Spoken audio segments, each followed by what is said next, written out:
खत्म होने के बाद लें या अभी ले लें? वो और भी बच्चा आते रहेगा।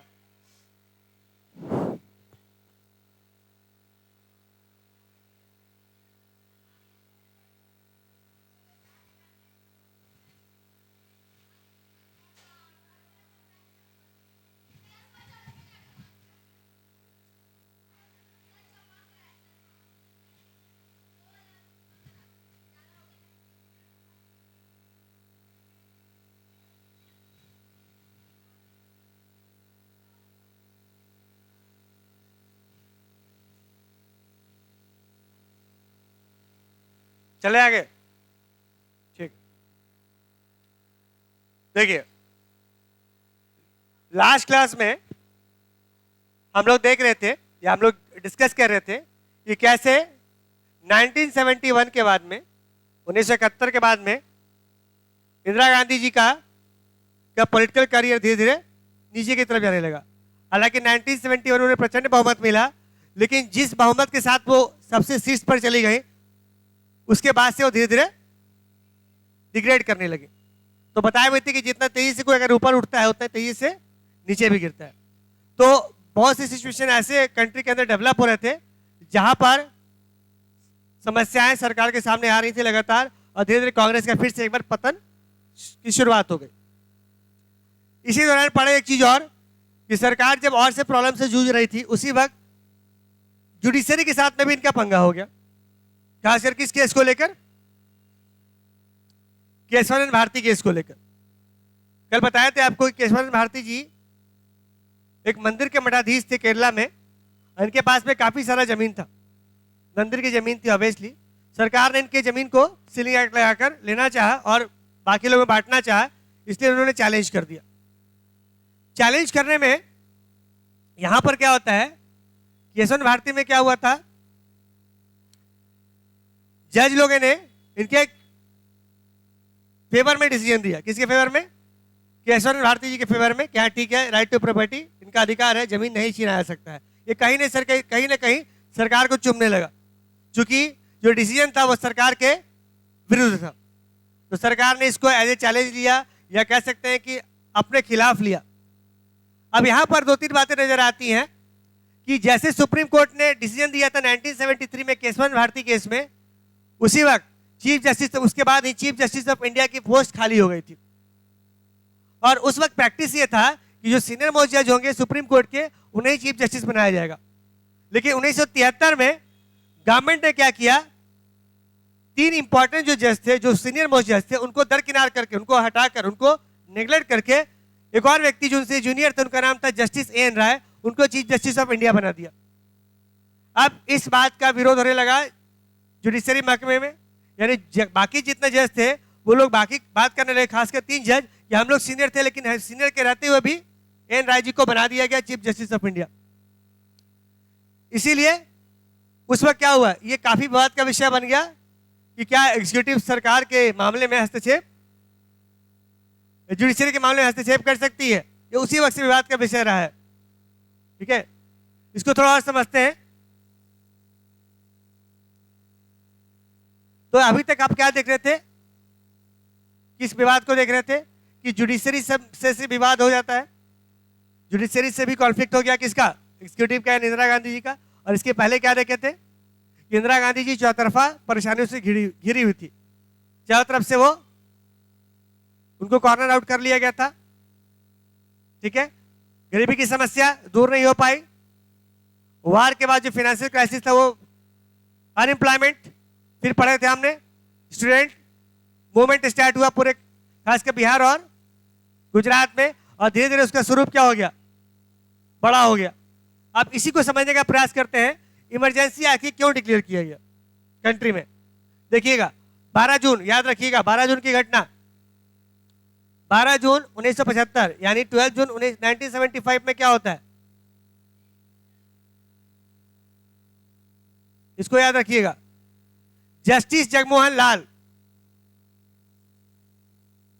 जस्टिस जगमोहन लाल जो इलाहाबाद हाई कोर्ट के क्या थे, जज थे, उन्होंने 12 जून 1975 को, देखिएगा बहुत ध्यान से समझिएगा, 12 जून 1975 को जगमोहन लाल सिन्हा जो इलाहाबाद हाई कोर्ट के जज थे, उन्होंने एक जजमेंट पास किया और उस जजमेंट के हिसाब से इंदिरा गांधी का जो इलेक्शन था 1971 वाला, वो क्या हो गया, इनवैलिड हो गया।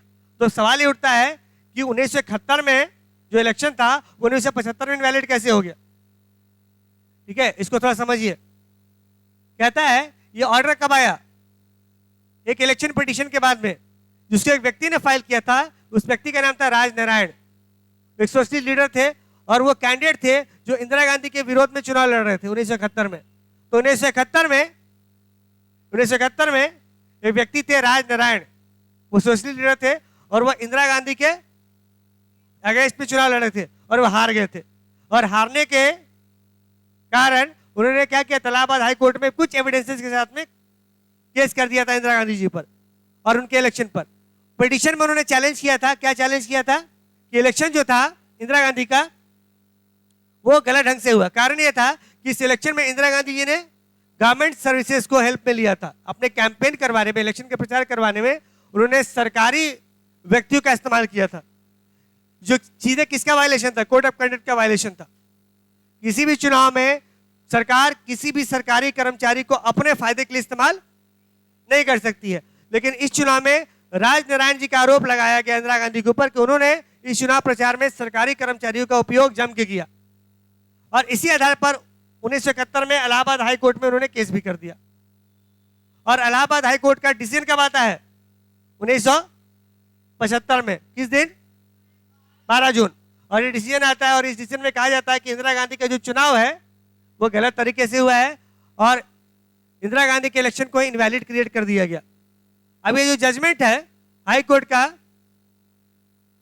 ये कहता था कि अब वो एमपी रही नहीं, जब एमपी नहीं रहे तो प्राइम मिनिस्टर कैसे रहेंगे। ठीक है, लेकिन उसमें एक चीज और भी है, आपकी कॉन्स्टिट्यूशनल प्रोविजन कहता है कि अगर एक व्यक्ति आम आदमी भी है तब भी वो मिनिस्टर बन सकता है 6 महीने तक, लेकिन 6 महीने के अंदर उसको चुनाव जीतना पड़ेगा, लड़ना पड़ेगा, जीतना पड़ेगा, तब वो कंटिन्यू कर सकता है।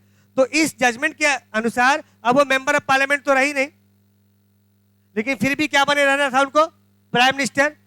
तो उसके लिए क्या कहा गया, अब वो प्राइम मिनिस्टर रह नहीं सकती थी मेंबर ऑफ पार्लियामेंट रहने के बावजूद, तो क्या करना था उनको, she was once again elected as an MP within 6 month. तो 6 महीने के अंदर अंदर उनको मेंबर ऑफ पार्लियामेंट बन जाना था, उनको फिर से चुनाव लड़ना था, कहने का मतलब यह है। अब फिर से 6 महीने के अंदर, क्योंकि अब वो आम इंसान बन गए, क्योंकि मेंबर ऑफ पार्लियामेंट की जो कैंडिडेचर था ना वो कैंसिल हो गया इनका। ठीक है, अब इनका पूरा गुस्सा किस पे उतर गया, इमरजेंसी पर नहीं, इनका पूरा गुस्सा उतर रहा था किस पर, जुडिशरी पर।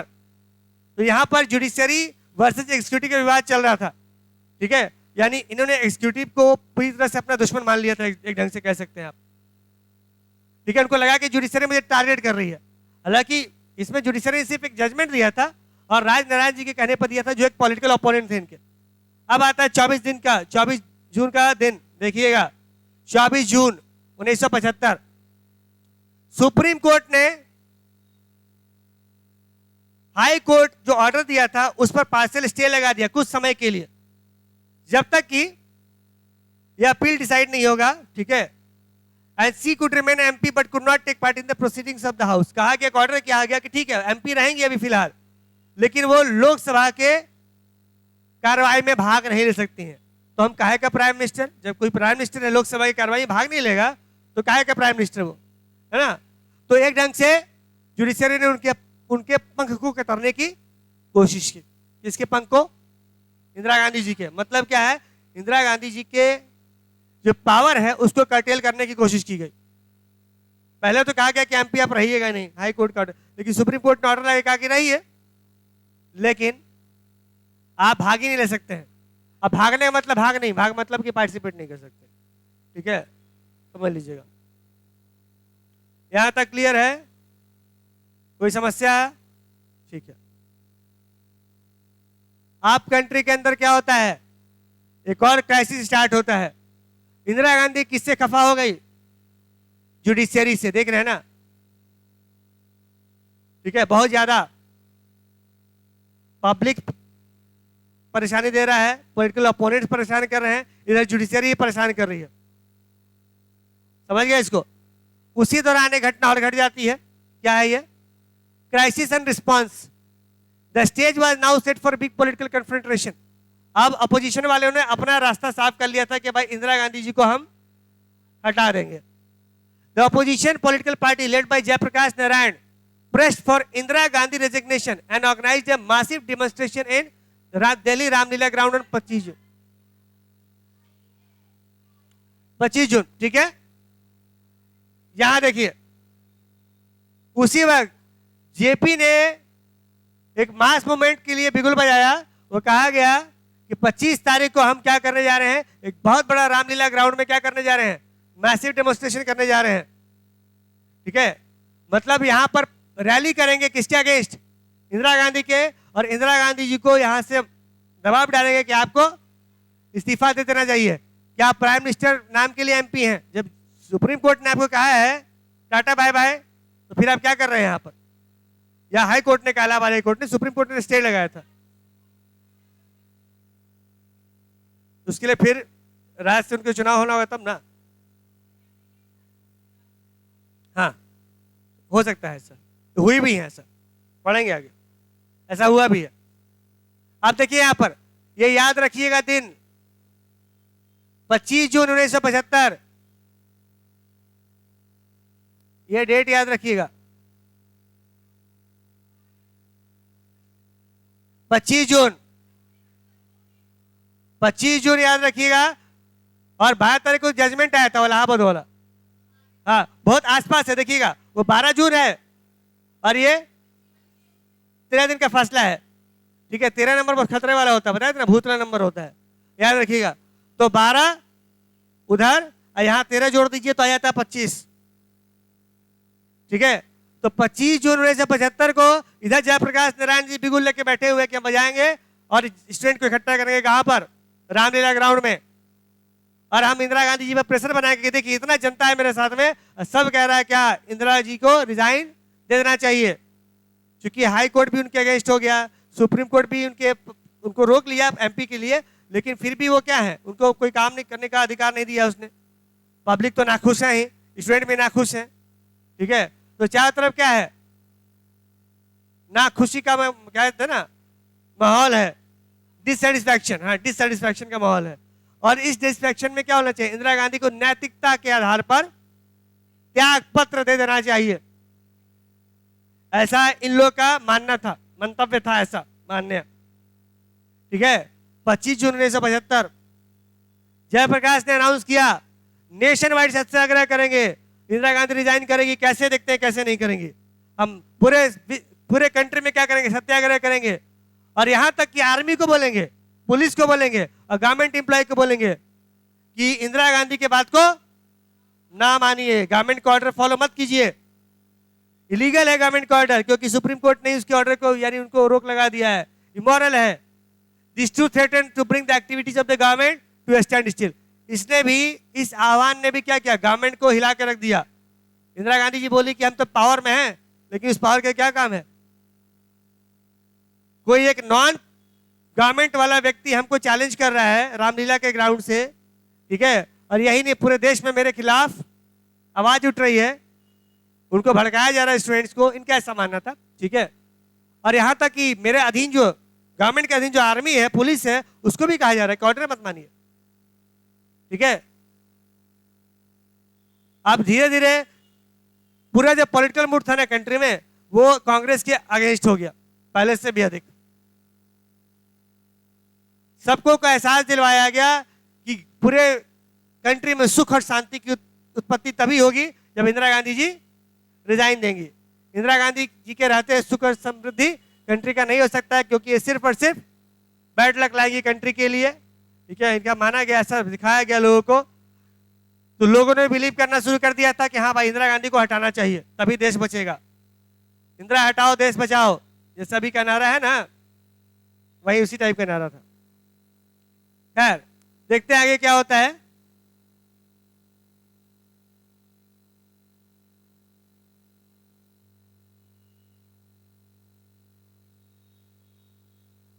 और आपको लगता है कि इतना कुछ होगा तो सरकार चुप बैठेगी, खासकर जब सरकार में इंदिरा गांधी जैसी नेता हो,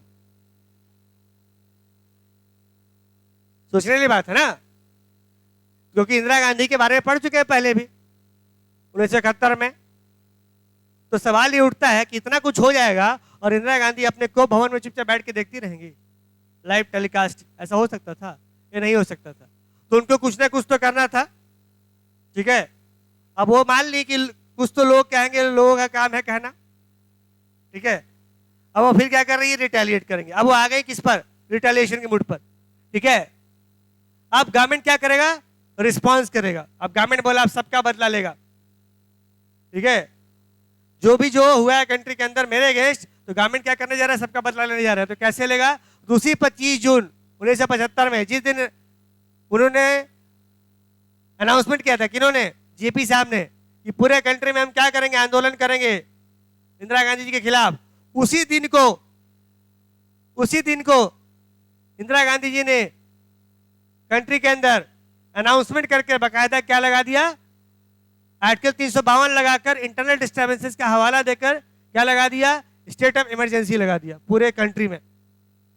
तो पूरे कंट्री में इंदिरा गांधी ने कहा कि भाई सिचुएशन आउट ऑफ कंट्रोल है, ठीक है, इंटरनल डिस्टर्बेंस है, क्योंकि कहीं भी कंट्री के अंदर कुछ भी हो सकता है, लोग इकट्ठा हो रहे हैं, सरकार के खिलाफ षड्यंत्र रचा जा रहा है, और इस षड्यंत्र को दबाने के लिए जरूरी है कि हम इमरजेंसी लगा दें, ये वक्त आ गया है, ठीक है। उसने कहा ये वक्त हमारा है, और करके क्या लगा दिया? इमरजेंसी। और कहा कि कॉन्स्टिट्यूशनल तरीके से लगेगा। 352 का प्रयोग करते हुए उन्होंने शब्द का प्रयोग किया इंटरनल डिस्टर्बेंस, ठीक है, और शब्द का प्रयोग करते हुए उन्होंने इमरजेंसी लगा दिया, ठीक है, साफ साफ अंडर द प्रोविजन। अच्छा, ये आर्टिकल क्या कहता है कि गवर्नमेंट डिक्लेयर कर सकता है किस ग्राउंड पर? इंटरनल डिस्टर्बेंस, एक्सटर्नल थ्रेट, या फिर बताया था ना आर्म्ड रेबेलियन, या फिर उसके पहले था war. The government decided that the grave crisis had arisen, which made the proclamation of the state of emergency necessary. तो गवर्नमेंट ने बताया कि भाई जरूरत हो गई है, कि ऐसा सिचुएशन हो गया है कि हमको इमरजेंसी लगाना पड़ेगा। Technically speaking, this was within the power of the government, for our constitution provides for some special power to the government once an emergency declared. इसका मतलब ये था कि अब जितना भी ताकत है, जितने भी कंट्री के अंदर डिसीजन मेकिंग पावर होगी, वो किसके हाथों में चली आएगी? सेंट्रल गवर्नमेंट के हाथों में। और सेंट्रल गवर्नमेंट में कौन थी? इंदिरा गांधी जी। मतलब इंदिरा गांधी के हाथों में सारी सत्ता, सारा स्टेट गवर्नमेंट भी बर्खास्त, सारी सत्ता इनके हाथों में, ठीक है। या फिर हमारा जो फेडरल स्ट्रक्चर है, वो सिकुड़ कर क्या बन जाएगा? Unitary structure. तो हमारा जो फेडरल स्ट्रक्चर अभी जो चल रहा है, वो ट्रांसफॉर्मर बन जाएगा, ट्रांसफॉर्म कर जाएगा किसमें? यूनिटरी सिस्टम है, ठीक है। क्लियर है? हाँ, पूछिए।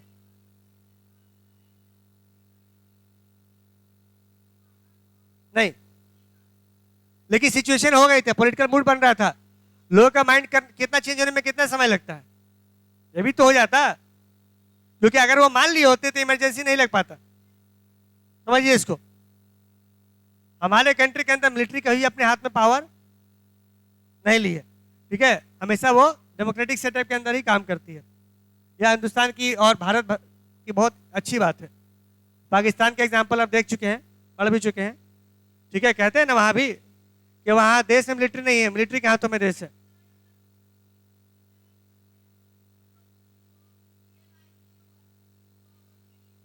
तो बाद में तो यही रियलाइज होता है लोगों को कि डेमोक्रेसी की हत्या है। पढ़ेंगे क्या क्या हुआ था इमरजेंसी में। नहीं, आर्मी किसकी बात मान रहे थे? गवर्नमेंट की बात मान रही थी। गवर्नमेंट अभी भी चुनी हुई थी, ठीक है, याद रखिएगा। यहां पर देखिए ना, इसमें लिखा भी हुआ है, ठीक है, कि अभी चुनी हुई आर्मी थी।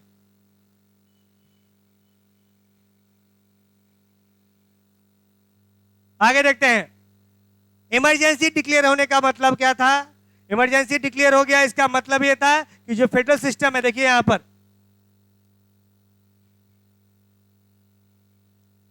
इमरजेंसी डिक्लेयर होने का मतलब था, क्या मतलब था?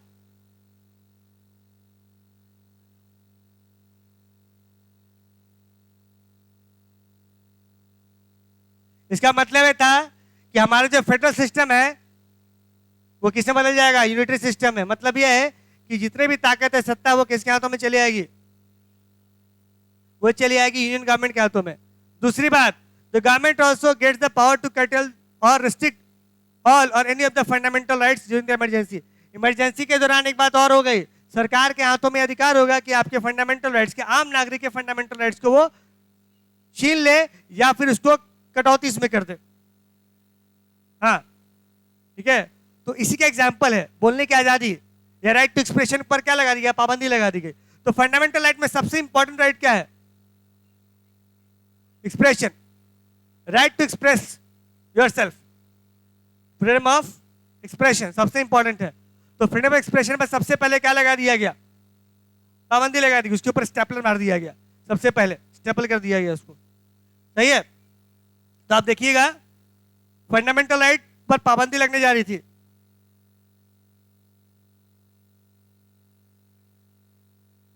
अब इंदिरा गांधी को देखिए यह क्या दिखाया जा रहा है। इंदिरा गांधी को बताया जा रहा है ये स्टे ऑर्डर है, ठीक है, कि पब्लिक आपके साथ में है। इंदिरा गांधी खुद बेचारी क्या आधा पानी में आधा ऊपर में है, ठीक है, समझ लीजिएगा, ये पकड़े हुए हैं। कंडीशनल स्टे ऑर्डर लगा इन पर।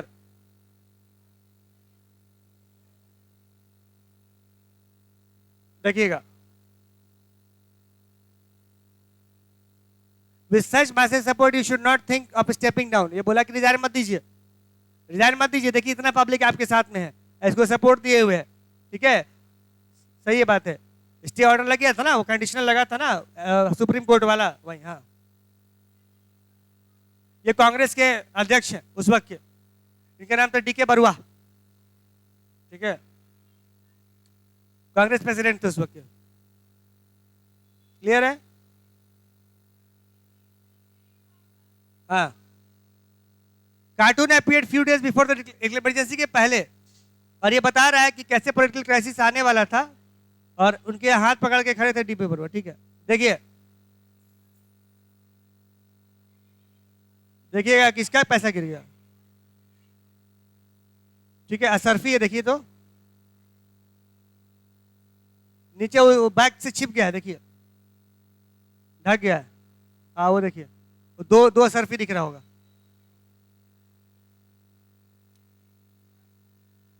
देखिए ये देखिए एक्चुअल ये पेपर क्लिपिंग से लिया गया है।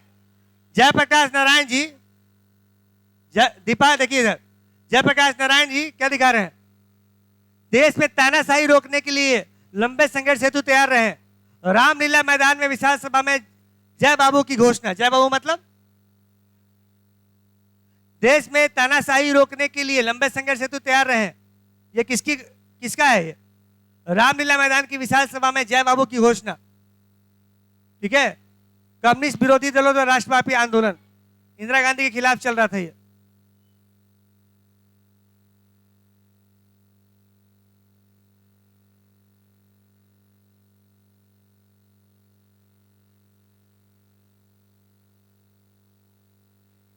सेंसर देख लीजिए, अब यहां पर लग रहा है अखबार का पहला पन्ना, state of emergency declared, several leaders arrested, ठीक है। पॉलिटिकल लीडर्स जो आवाज उठाएंगे राइट सस्पेंडेड, ये सब बातें होने लगी। नया आपातकाल, जयप्रकाश और कई नेता गिरफ्तार। उस दौरान क्या हो गया? बड़े बड़े नेता गिरफ्तार हो गए जो भी इंदिरा गांधी के अगेंस्ट गए थे। 25 ये 26 जून का है। क्या हो गया था? हाँ, तो सबका थोड़ी हुआ होगा, जो मेन ऑफिस होगा उसी का ना। छोटा छोटा अखबार तो था ही उस वक्त का। इंदौर का ये लोकल खबर है।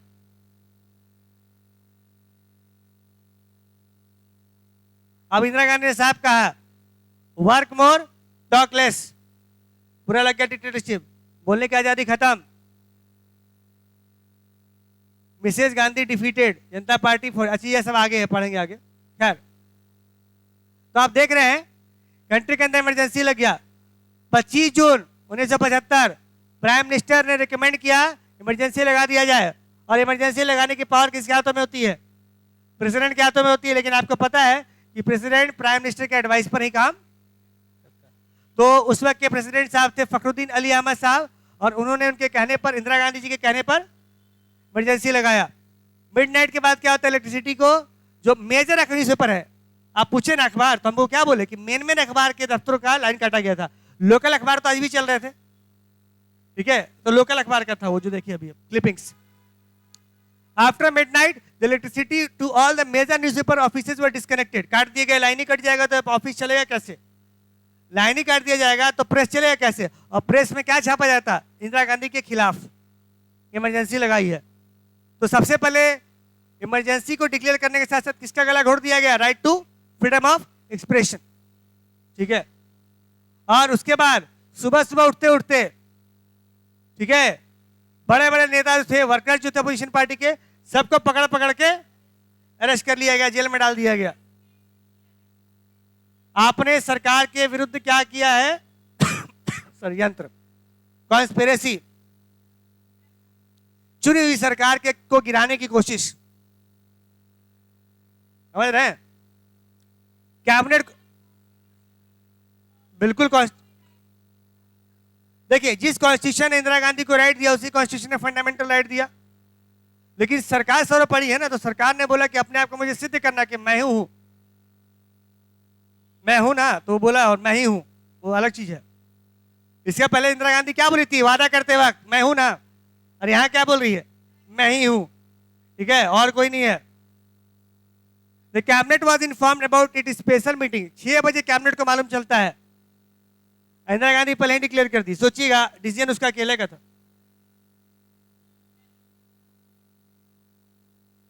अब क्या हुआ उसके डिसीजन के बाद, इमरजेंसी लगने के बाद? तो बताए थे सबसे पहले उसने प्रेस का गला घोटा, प्रेस में लाइन ही काट दिया कि भाई छपेगा कैसे अखबार में, मेन मेन प्रेस में। फिर भी लोकल अखबार तो छपे ही, खबर तो छपी ही, ठीक है। कॉन्सिक्वेंसेज में क्या आता है? This brought the agitation to an abrupt stop. तो जैसे उसने इमरजेंसी डिक्लेयर किया, जितने रामलीला में लोग खड़े होने के ख्वाब देख रहे थे, सब अपने अपने घर में, पता बाहर निकलेंगे तो पुलिस पकड़ लेगी। स्ट्राइक्स पर बैन, स्ट्राइक्स बैन हो गए। मेनी अपोजिशन लीडर को जेल में डाल दिया गया। पॉलिटिकल सिचुएशन बहुत टेंस हो गया था, यही सब लिख रहा है।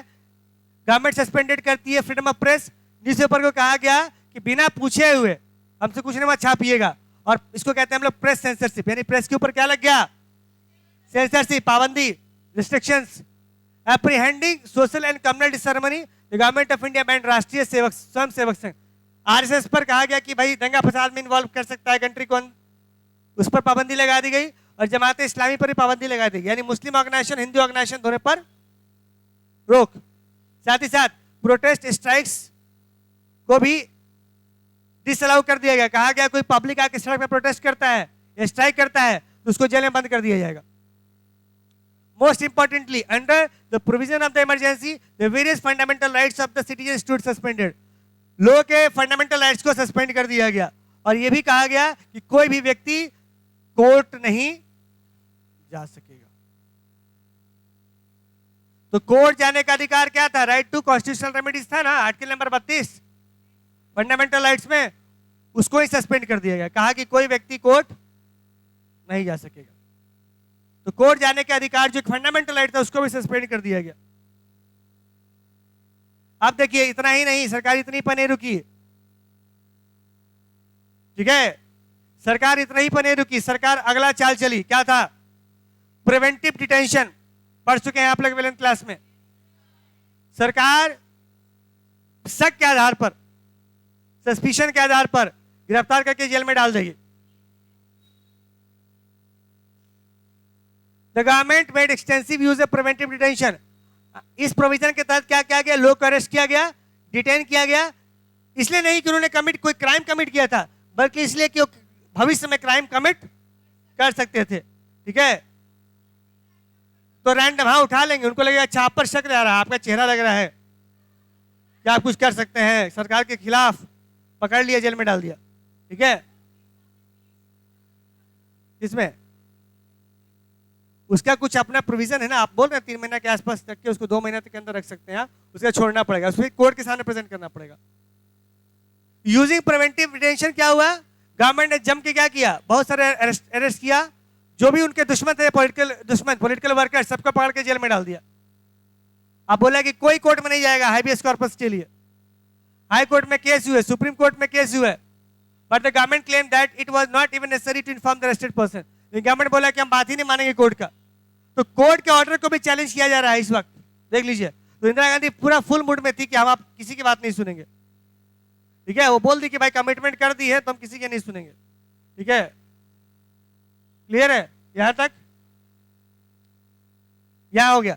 Several high courts give judgment that even after the declaration of emergency the court could entertain a writ of habeas corpus filed by person challenging his detention। खैर, अप्रैल की घटना आती है 76 में। कॉन्स्टिट्यूशन सुप्रीम कोर्ट का एक बेंच था, उसने हाई कोर्ट के रूल को उल्टा किया और उसने कहा कि इमरजेंसी के दौरान सरकार चाहे तो लोगों के राइट्स को ले सकती है। देखिए, यहां पर हाई कोर्ट ने कहा कि सरकार लोगों के राइट को छीन नहीं सकती है, लेकिन सुप्रीम कोर्ट का जो बेंच था, बहुत से लोगों का जो जज का, उसने इंदिरा गांधी के फेवर में जजमेंट दिया।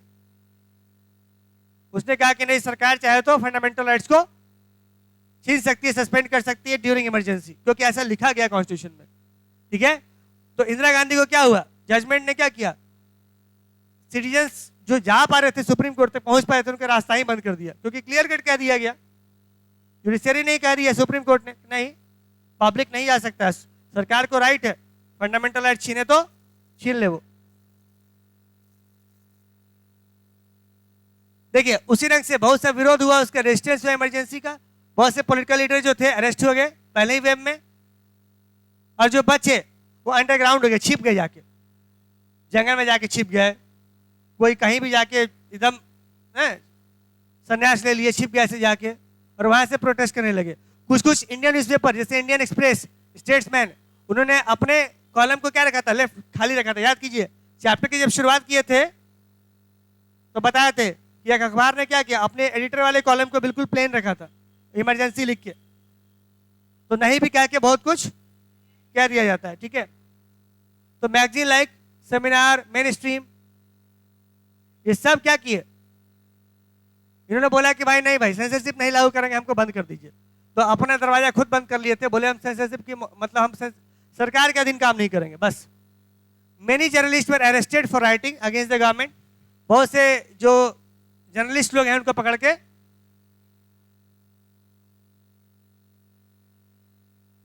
जेल में डाला गया, ठीक है।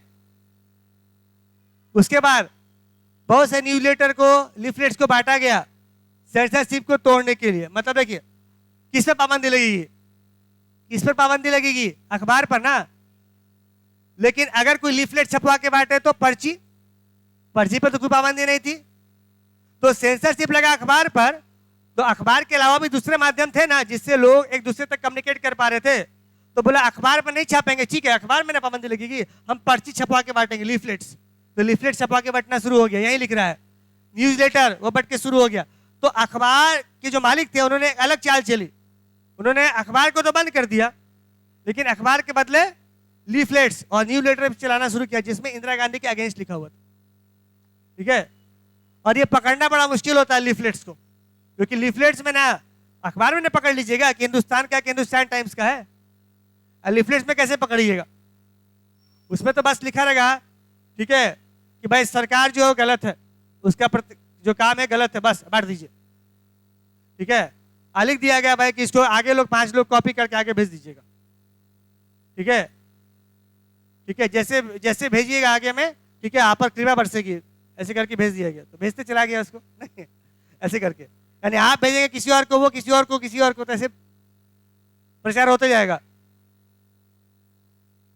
कन्नड़, अच्छा इतना चीज हुआ, कन्नड़, अच्छा सरकार अपना चाल चल रही है तो लोग भी पीछे नहीं बैठ रहे हैं। यहां पर क्या दिख रहा है, लोग और सरकार के बीच में टग ऑफ वार चल रहा है।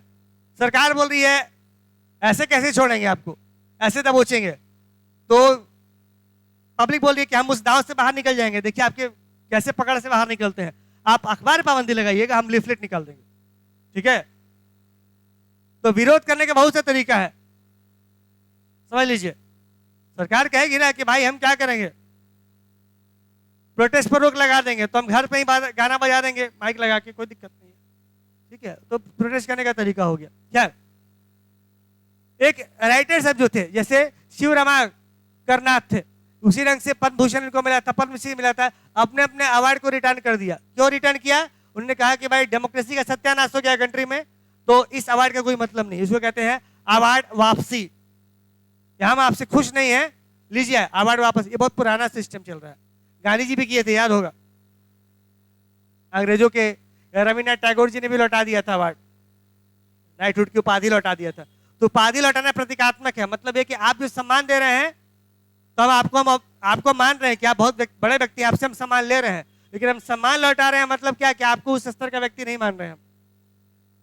आपने जो दिया वापस ले लीजिए, ठीक है, ठीक है।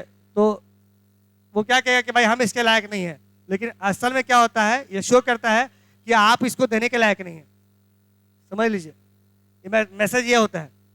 जब किसी का अवार्ड लौटाया जाता है तो ये क्या क्या लौटाया जाता है कि भाई हम इतने काबिल नहीं कि इस अवार्ड को रखें, लेकिन मैसेज जो होता है ना वो ये होता है कि आप इतने काबिल नहीं है कि आप अवार्ड हमको दिए या आप दे, तो हम आपके वापस को लौटा रहे हैं, आप उतने काबिल मानते ही नहीं है, ठीक है। अब पार्लियामेंट ने भी क्या किया, बहुत सारे चेंजेस लाए कॉन्स्टिट्यूशन में।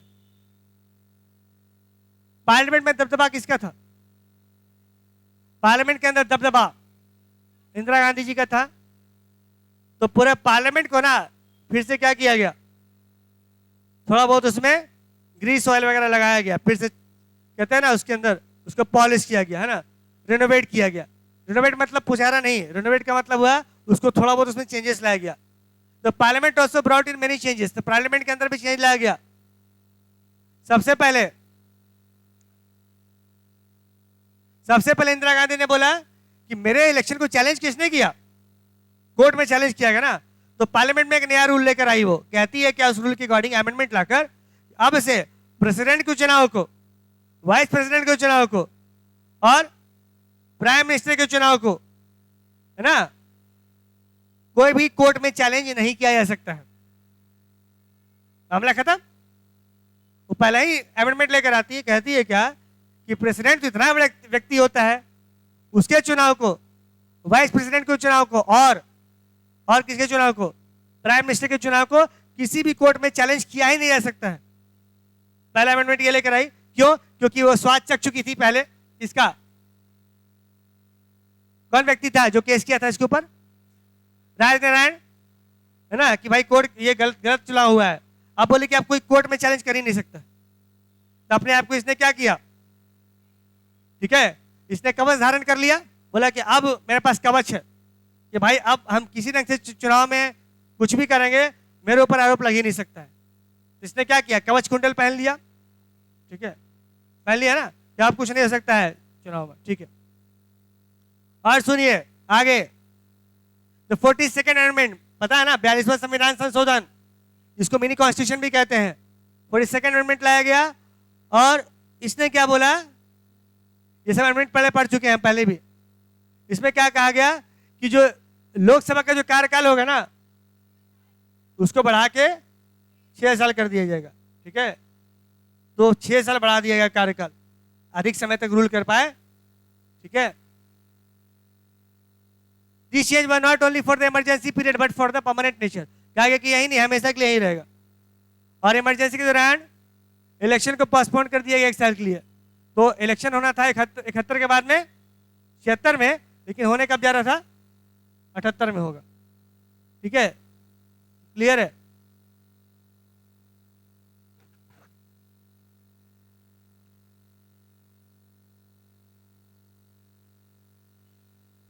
यहां तक समस्या है? हाँ बोलिए।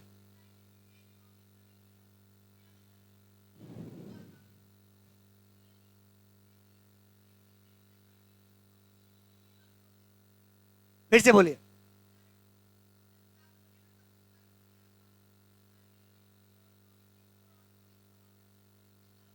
नहीं, बंद कब गए थे हम? अरे इमरजेंसी का मतलब ये नहीं होता कि पब्लिक के रैली में पाबंदी लग जाएगी। आप दुकान जाएंगे, दुकान से कुछ खरीद के ला सकते हैं, रैली नहीं करिएगा, प्रोटेस्ट नहीं कीजिएगा, ग्रुपिंग नहीं कीजिएगा, वो सब पर पाबंदी थी, इस पर था। हाँ कुछ, हाँ 20 और 21, हाँ वो नहीं, बाकी सब हो गया। ऐसे राइट टू फ्रीडम एक्सप्रेशन हो गया ना, तो जीवन जीने का अधिकार तो सस्पेंड हो ही नहीं सकता है। हाँ, उसमें भी नहीं था। हाँ, तो कह सकते हैं। तो इसीलिए तो इसको कहा जाता है कि डेमोक्रेसी का क्या है, ये काला अध्याय है ना, ब्लैक चैप्टर है। आप देखिए, हमारे डेमोक्रेसी के स्ट्रेंथ और वीकनेस दोनों उभर के सामने आ गए इमरजेंसी के बाद। अभी तक हम मान रहे थे डेमोक्रेसी क्या है, बहुत बेहतरीन है, सर्वोत्तम है, ठीक है, समझ रहे हैं, बहुत बहुत बढ़िया करके हम लोग उसको डिस्कस किए हुए थे, लिए हुए थे। अब यहाँ पर मालूम चलता है कि कभी कभी व्यक्ति जो डेमोक्रेटिक तरीके से चुना जाता है, अगर वो थोड़ा सा टेढ़ा हो जाए, ठीक है, तो क्या कर लेगा, वो सिस्टम को हैक कर लेगा, ठीक है, समझ लीजिए, और फिर कंट्री के बारे में कहेगा टेढ़ा है पर मेरा है। क्लियर है, यहां तक सही है? कौन सा? Democracy mount by his wife R Truth, T truth, मतलब मजाक किया गया। यहां पर लिबर्टी है, डेमोक्रेसी, ट्रुथ, लिबर्टी, और उसकी डॉटर है फेथ, होप एंड जस्टिस। इस हमने बोला सबकी हत्या हो गई यहां पर है?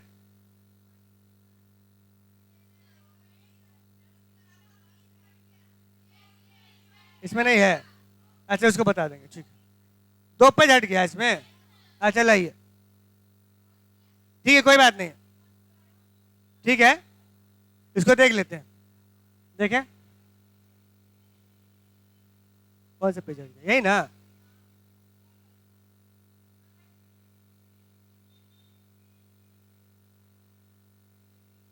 क्राइसिस रिस्पांस वाला तो बता ही दिए।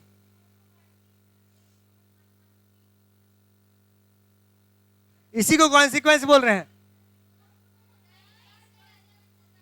अच्छा ठीक है,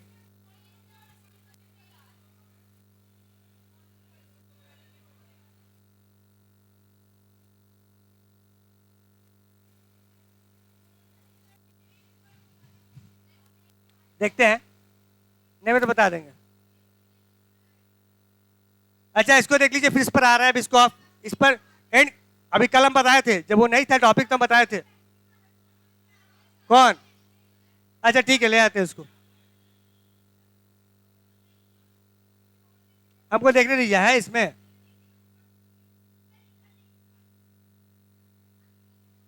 रुक जाइए, रुक जाइए,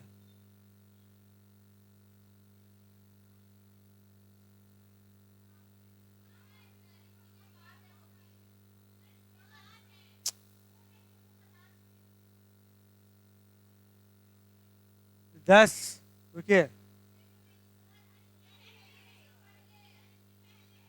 उसको 10 कर स्किप कर दिया, कोई चैप्टर हो सकता है उसमें इंक्लूडेड नहीं, उसको हटा दिया हो गया होगा। लाइए, देखिए दो तीन बातें हैं, इसको ध्यान में रखना है आपको। अभी तक क्या देखे थे, इसमें एक दो चैप्टर स्किप हुआ, ठीक है, तो आपके बुक में जो है हम लोग कॉन्सिक्वेंसेस तक तो देख चुके हैं। यहां पर देखिएगा, कॉन्सिक्वेंसेस तक हम देख चुके हैं। अब आगे है कंट्रोवर्सी रिगार्डिंग इमरजेंसी। तो इमरजेंसी के दौरान कौन कौन सी कंट्रोवर्सी हुई थी, ठीक है, इसमें याद रखिएगा, इमरजेंसी पूरे कंट्री के लिए बहुत कंट्रोवर्शियल मुद्दा था, विवादास्पद मुद्दा। क्यों विवादास्पद था, कौन बताएगा? कंट्री के लिए विवादास्पद मुद्दा था क्योंकि इमरजेंसी लगाया था as per the provision of the constitution. Provision, constitution में जो प्रोविजन थे उसी के अनुसार क्या लगा था, इमरजेंसी लगी थी। लेकिन दूसरे तरफ क्या हुआ, ये हम पाते हैं कि इस इमरजेंसी लगाने के कारण क्या होता है, लोग का फंडामेंटल राइट छीन गया, पूरे कंट्री में डिसऑर्डर क्रिएट हो गया। तो कॉन्स्टिट्यूशनल तरीके से डिसऑर्डर क्रिएट किया गया। ये बहुत बड़ा कंट्रोवर्शियल मैटर था कि इमरजेंसी लगा के, आप अगर डेमोक्रेसी है तो कॉन्स्टिट्यूशनल राइट के तहत ही दिया गया है या कॉन्स्टिट्यूशन में दिया गया इमरजेंसी लगाने का अधिकार, लेकिन जब उसी इमरजेंसी को लगाया जाता है तो पूरा डेमोक्रेसी ही संकट में पड़ जाता है। तो ये कंट्रोवर्सी थी कंट्री के अंदर, ठीक है, तो यही कंट्रोवर्सी आपके लिख रहा है यहां पर। और इसीलिए कहता है यहां पर government practically suspended the democratic functioning. और यहां पर एक नया कमीशन बनाया गया, कमिटी बनाई गई जिसका नाम था शाह कमिटी या शाह कमीशन। इसको किसने बनाया था? जेसी साइन का पूरा नाम था। इसको किसके रिकमेंडेशन में बनाया गया था? किसके रिकमेंडेशन बताइए? जनता पार्टी के रिकमेंडेशन पर। और इसने इन्वेस्टिगेशन किया, ठीक है। 25 जून जो 1975 को जो इमरजेंसी का डिक्लेरेशन था, यहां पर इस कमीशन ने बहुत से टेस्टिमोनियल्स को चेक किया, मतलब सबूतों को, एविडेंसेस लाए कि इमरजेंसी लगाना क्या सही था और किस कारण इमरजेंसी लगाया गया, क्या वो हालात सही थे, इमरजेंसी लगाने के लिए पर्याप्त थे। इस पर क्वेश्चन मार्क किया गया। यहां तक कि इंदिरा गांधी जी को भी बुलाया गया, लेकिन इंदिरा गांधी को जवाब नहीं दी, ठीक है। इससे क्या साबित होता है कि भाई आप किस तरह के डेमोक्रेसी में रह रहे हैं। और यहां पर जो इंक्वायरी थी शाह कमीशन की, उसने अपनी रिपोर्ट क्या दी कि इंदिरा गांधी ने पावर का मिसयूज किया, उन्होंने डेमोक्रेटिक तरीके से डेमोक्रेसी की हत्या की है, ठीक है। उन्हें कॉन्स्टिट्यूशन के प्रोविजंस को मिसयूज किया है और डेमोक्रेसी की हत्या की है। इसीलिए उनका ये स्टेप जो क्या है, पूरी तरह क्या है, पूरी तरह रॉन्ग है, ठीक है। इसी को उन्होंने कहा था। तो क्वेश्चन यही था ना, आपके टॉपिक बुक में यही लिखता है कि क्या इमरजेंसी लगाना सचमुच इतना जरूरी था, क्या सचमुच ऐसा सिचुएशन हो गया था कि इमरजेंसी लगा दिया जाए। इसी को लेकर कमेटी बैठी थी और यहां पर भी देख रहे हैं कि सचमुच क्या ऐसा सिचुएशन हो गया था। तो इंदिरा गांधी का मानना था कि भाई हाँ भाई सचमुच था, इसलिए क्योंकि मैं जो आई हूं पार्लियामेंट के थ्रू आई हूं, मैं जो कॉन्स्टिट्यूशनल तरीके से आई हूं, मैं डेमोक्रेसी के थ्रू आई हूं, लेकिन मुझ पर जो आरोप लगा रहे थे, मुझे जो गिराने की कोशिश कर रहे थे, वो क्या थे, गैर पार्लियामेंट्री बॉडीज से, वो कॉन्स्टिट्यूशन से उनका कोई लेना देना नहीं था। तो सरकार ने उस तरीके से उसको डिफेंड किया और उसने कहा कि कंट्री में सचमुच ऐसा सिचुएशन क्रिएट हो गया था जहां पर इमरजेंसी लगाना बहुत जरूरी था, नहीं तो क्या हुई, चुनी सरकार या डेमोक्रेटिक सरकार गिर जाती। लेकिन यह ध्यान देने वाली बात है कि अगर चुनी सरकार इतनी स्टेबल थी, इतना मजबूत थी, तो उसको कोर्ट जजमेंट क्यों देता। लेकिन फिर यहां दूसरी तरफ देखिए, यहां पर कोर्ट पर भी एक ढंग से कह सकते हैं, कोर्ट भी 2 बार जजमेंट दिया है। पहली बार जब सुप्रीम कोर्ट ने जजमेंट दिया, उसने रोक लगा दिया था एमपी, जब इलाहाबाद हाई कोर्ट ने बोला इनको एमपी के पद से मुक्त कर दिया जाए, तो सुप्रीम कोर्ट ने रोक लगा दिया। दूसरी बात, जब ये फंडामेंटल राइट्स को स्नैच करने लगी, तो सुप्रीम कोर्ट ही आगे कहता है, बोलता है इनका सही स्टेप सही है। तो यहां पर कहीं ना कहीं उनको जुडिशरी का भी साथ मिल गया था, जिस कारण से ही मिला हो, उस वक्त क्लियर कट था कि देखिए, और जुडिशरी भी अपने हिसाब से सही थी, कारण कि वो कॉन्स्टिट्यूशनल प्रोविजंस को देख रही थी। उसमें लिखा था जिसके हाथों में सरकार होगी वो इमरजेंसी ला सकती है इन तो जुडिशरी हमेशा सबूत देखती है, वो अपने मन से कोई डिसीजन नहीं देती है। तो सबूत उसके फेवर में रहे होंगे, इंदिरा गांधी जी के फेवर में रहे होंगे, इसीलिए शायद उन्होंने जजमेंट भी ऐसा दिया। तो आप देख सकते हैं यहां पर कि क्या होता है। यहां पर शाह कमीशन ने क्या किया, अपना रिपोर्ट वगैरह दिया, ठीक है। और दूसरी तरफ कुछ और पार्टीज भी थी, जैसे सीपीआई की हम बात करते हैं, कम्युनिस्ट पार्टी ऑफ इंडिया की बात अगर करते हैं, तो कम्युनिस्ट पार्टी ऑफ इंडिया का भी अपना स्टैंड था। वो क्या था, मेन क्या था, ऑपोजिशन की तरह एक्ट कर रहा था शुरू में, लेकिन बाद में उसने क्या किया, कांग्रेस पार्टी को भी बैक करने लगा था। कब, इमरजेंसी के दौरान। तो कांग्रेस पार्टी को सपोर्ट 2 चीज से मिल गया, एक तो सुप्रीम कोर्ट का ऑर्डर से मिल गया, और दूसरा कुछ पॉलिटिकल पार्टीज भी इनको सपोर्ट कर रही थी, बैक कर रही थी। इसमें यहां पर साफ साफ है, कॉन्टिन्यू कर रही थी बैक कांग्रेस पार्टी को। Also believe that there was no internal conspiracy against the unity of India, और वो क्या भी रही थी कि नहीं नहीं कुछ ऐसा नहीं है, इंदिरा गांधी को सही ढंग से काम करना चाहिए, जैसे कर रही करने दिया जाए। तो ये सब बातों ने क्या किया, इंदिरा गांधी के इमरजेंसी को जस्टिफाई किया। समझ रहे बात को। तो क्वेश्चन यही था कि क्या इंदिरा गांधी ने जो इमरजेंसी लगाया वो कितना जस्टिफाइड था। तो हम देखते हैं कि वो किस हद तक जस्टिफाइड था। इन कारणों से मालूम चलता है कि यहाँ पर 2 वर्जन है।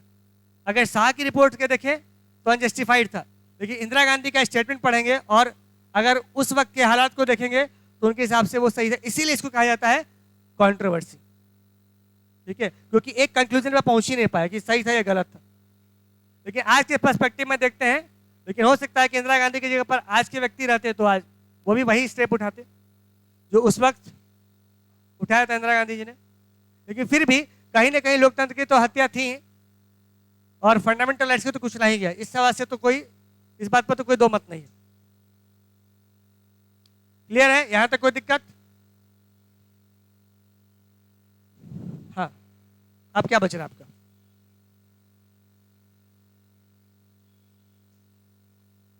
क्यों ऐसा किया? लेसन्स फ्रॉम द इमरजेंसी है।